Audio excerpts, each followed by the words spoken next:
ఇక ఏపీ ఎన్నికల కమిషనర్ నిమ్మగడ్డ రమేష్ కుమార్ మాట్లాడుతున్నారు. లైవ్ లో చూద్దాం. సమన్వయం చేయాల్సిన బాధ్యత ఉంది.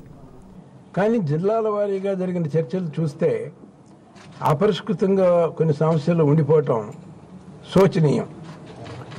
ముఖ్యంగా ఎన్నికలు జరిపే ముందు ఏ ఎన్నికల రూల్ ప్రకారం మేము ముందుకు పోతున్నాం అనే దాని మీద స్పష్టత అవసరం. అది లేకుండా ఎన్నికలు అనేవి జరపలేం.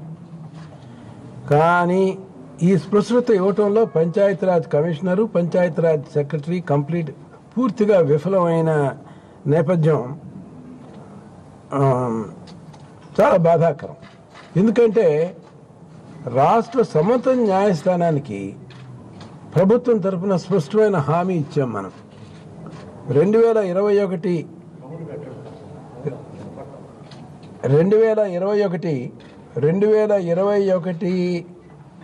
ఎన్నికల రోల్ ఆధారంగానే ఈ ఎన్నికలు జరుపుతామని చెప్పి మనం చెప్పినప్పటికీ మనం ఇది పూర్తి చేయలేకపోయాం. అంచేత విధులేని పరిస్థితుల్లో కమిషన్ 219 ఎన్నికల రోల్ ఏదైతే ఉంటుందో ఆ ప్రాతిపదిక మీదనే ఎన్నికలు ఈరోజు జరుపుతున్నాం. దీనికి సంబంధించి ఈ విషయాన్ని పరిష్కరించాలని నిన్న 10 గంటలకు ఒక మీటింగ్ ప్రతిపాదిస్తే రాలేమన్నారు. 3 గంటల వరకు సమయం కోరారు, సరే అన్నాం. 3 గంటలకు కూడా రాకపోతే చివరికి 5 గంటలకు కూడా సమయం ఇచ్చాం. ఆ సమయానికి కూడా వారు రాలేకపోయారు. ఏదేమైనా 2019 ఎలక్టరల్ రోల్ని విధిలేని పరిస్థితుల్లో మాత్రమే కమిషన్ ఆమోదించడం జరిగింది. దీని పరిమాణాలు ఏంటంటే 18 సంవత్సరాలు దాటి తరుణ వయస్కులైన సుమారు 3.6 లక్షల మంది యువకులకి మనం ఓటు హక్కు కోల్పోయే ప్రమాదం ఉంది. కోల్పోతున్నారు కూడా. ఇది రాజ్యాంగం 325 అధికరణం ద్వారా వారికి సంబంధించిన హక్కు. కానీ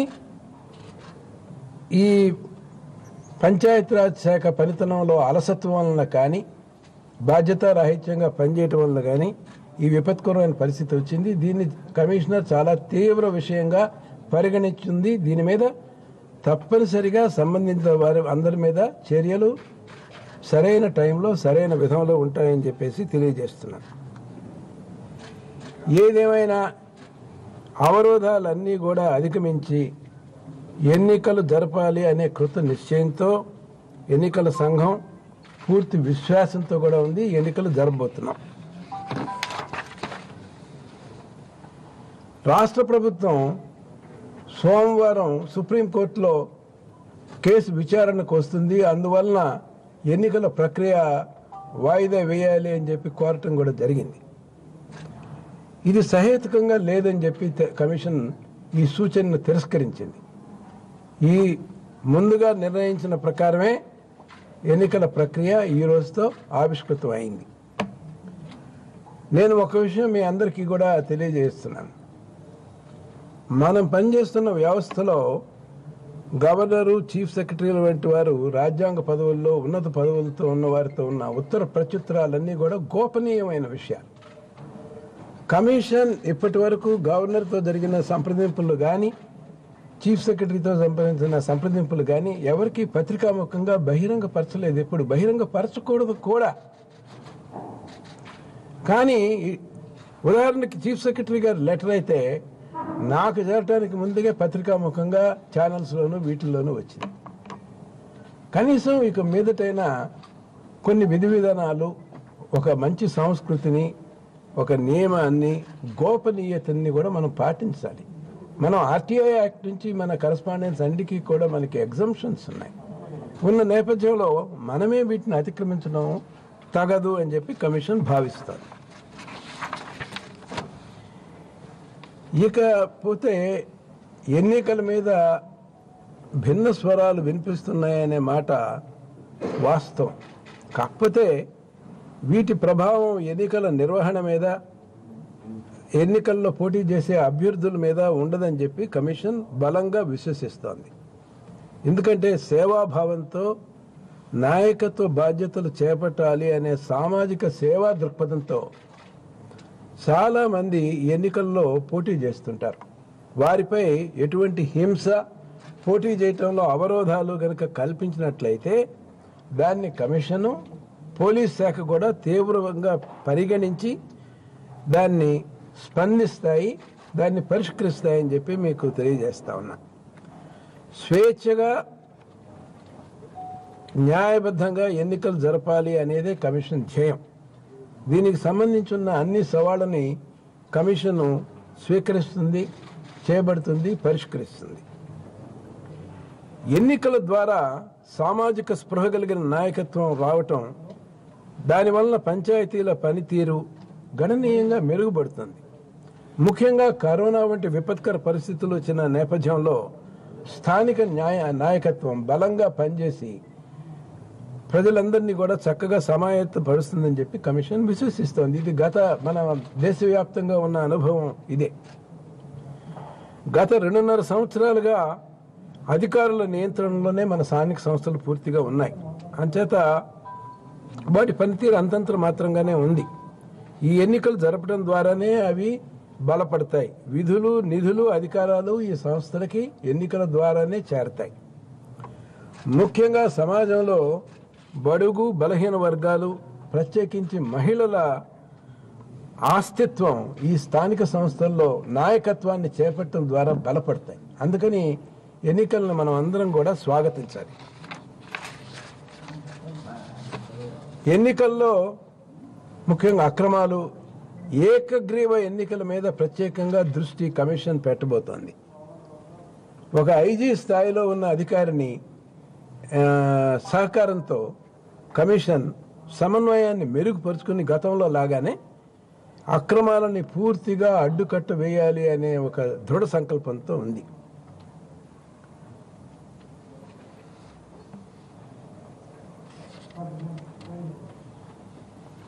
ఇకపోతే ఎన్నికల సంఘానికి కూడా జిల్లా కలెక్టర్లకు ఉన్నట్టే మాకు కొన్ని సమస్యలు ఉన్నాయి. మాకు నిధుల గురించి సమస్యలు ఉన్నాయి, మాకు సిబ్బంది కొరత ఉంది. వీటన్నిటినీ పరిష్కరిస్తారని చెప్పి ప్రభుత్వ దృష్టికి తీసుకెళ్ళాం. ప్రభుత్వం పరిష్కరించకపోతే కోర్టు దృష్టికి తీసుకువెళ్ళాం. కోర్టు ఆదేశాల మీదకు పరిష్కరిస్తామనే స్పష్టమైన హామీ కోర్టుకు కూడా ప్రభుత్వం తెలియపరిచింది. కానీ ఈ హామీని అమలుపరచడంలో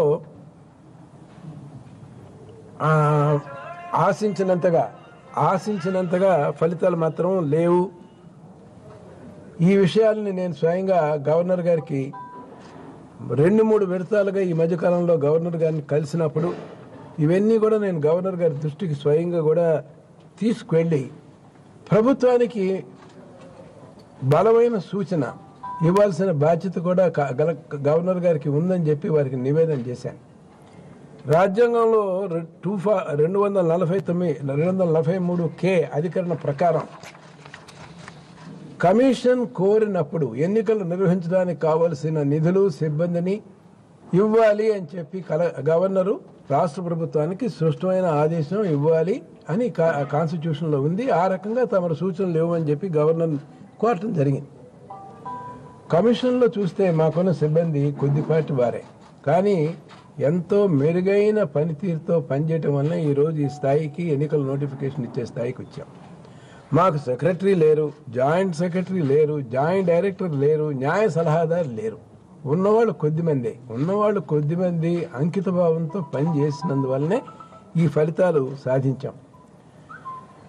సిబ్బంది కొరత ఇవన్నీ ఉన్నప్పటికీ కూడా పనితీరులో మాత్రం అలసత్వం మాత్రం కమిషన్ తరఫున ఉండదు. ఇవి అవరోధాలు వచ్చినప్పటికీ వీటన్నిటిని కూడా అధిగమించి ఎన్నికలు మాత్రం నిర్వహించి తీరుతాం. ఈ ఎన్నికలు నిర్వహించడం తప్పనిసరిగా కమిషన్కి ఒక పెను సవాలే. అయినప్పటికీ ఇవి ఏవి కూడా మా పనితీరుని ఏ రకంగానూ ప్రభావితం చేయలేవు. ఇకపోతే కొన్ని ఉద్యోగ సంఘాలు కొన్ని భిన్నాభిప్రాయాలను వ్యక్తం చేస్తున్నాయి. ఈ విషయంగా నేను వారికి తెలియజేసేది ఏంటంటే, దేశవ్యాప్తంగా స్థానిక సంస్థల ఎన్నికలు జరిగాయి, అసెంబ్లీ ఎన్నికలు జరిగాయి, 5 అసెంబ్లీలకు ఎన్నికలు జరగనున్నాయి. దేశమంతటా ఎన్నికలు జరుగుతుంటే ఆంధ్రప్రదేశ్లో మాత్రం ఎన్నికలు వద్దు అని చెప్పి కొంతమంది కోరుకోవటం ఇది సరికాదు. ప్రజాస్వామ్య వ్యవస్థలే ప్రజలే పాలకులు, మనం ప్రజలకు సేవకులం. మనం ప్రజా సేవకులం. మనం నిబద్ధతతో ప్రజాహితం కోసం, ప్రజా సంక్షేమం కోసం పనిచేయాలి అనే వాదనని మీరు కనుక విస్మరిస్తే దుష్ఫలితాలు ఉంటాయి. ఇది గమనించాలి మనం అందరం కూడా.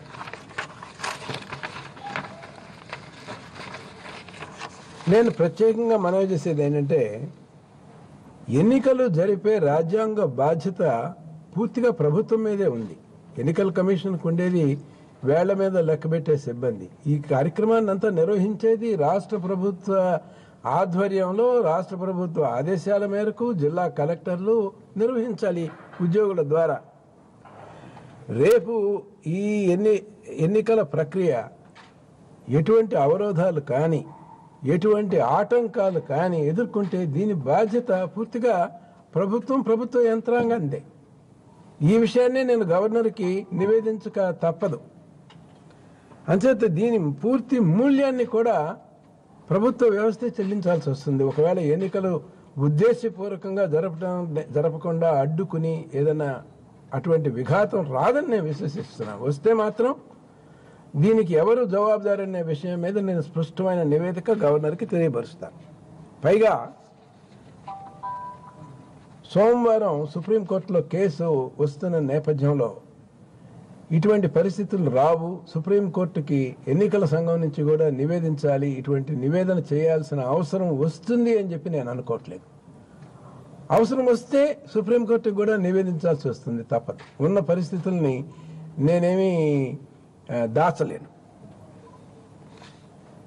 ఈ పంచాయతీ ఎన్నికలు ఏవైతే జరుగుతున్నాయో 2021లో ఇవి చారిత్రాత్మకమైన పంచాయతీ ఎన్నికలుగా మనం అందరం కూడా భావించాలి.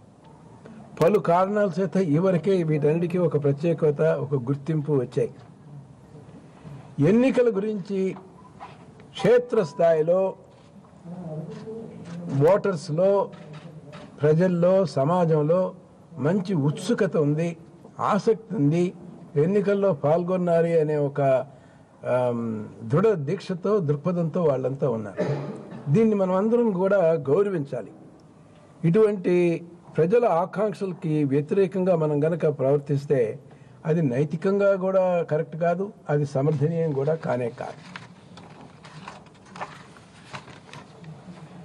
స్థానిక సంస్థలు రాజ్యాంగ ఆకాంక్షల మేరకు ఏర్పడ్డ సంస్థలు, ప్రజల చేతికి అధికారం చెందాలి అనే భావంతో ఏర్పడిన సంస్థలు ఇవి.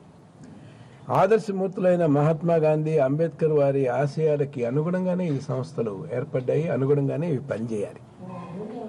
ఈ జనవరి 25 2 రోజుల్లో నేషనల్ ఓటర్స్ డే జరగనుంది.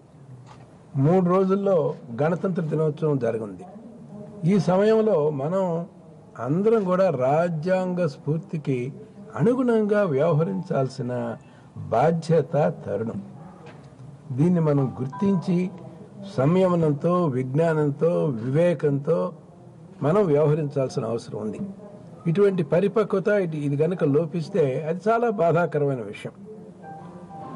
అయితే ఈ సమస్యలు నేను ఎప్పటికప్పుడు గవర్నర్ గారి దృష్టికి తీసుకెళ్ళటం ద్వారా, అవసరమైతే న్యాయ వ్యవస్థకి దృష్టికి తీసుకెళ్ళటం ద్వారా పరిష్కారాలు కనుక్కొని ఉన్న సవాళ్ళని అధిగమించి రాజ్యాంగ స్ఫూర్తిని అమలు చేయాలి అనే దృఢ నిశ్చయానికి పూర్తిగా కట్టుబడి ఉన్నాను. ఇది నా వ్యక్తిగత నిర్ణయం అయితే కానే కాదు.